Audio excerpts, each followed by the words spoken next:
I get asked a lot, how do you know which exercise to start with? For example, you don't do anything, you're not very active, and you're not sure what to do first. Of course, there's always the obvious answer about walking. Anybody can walk outside, inside on a treadmill, so that's always a quick and easy place to start. But also, you want to consider your body and your fitness level. For example, if you have bad joints or knees or some other type of restriction like that, and you have access to a pool, then swimming can be really good.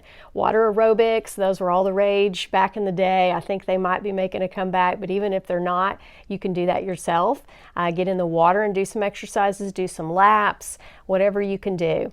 If you enjoy getting outside and going to the park, maybe with the kids or the grandkids, bike riding, that's another good one that you might consider.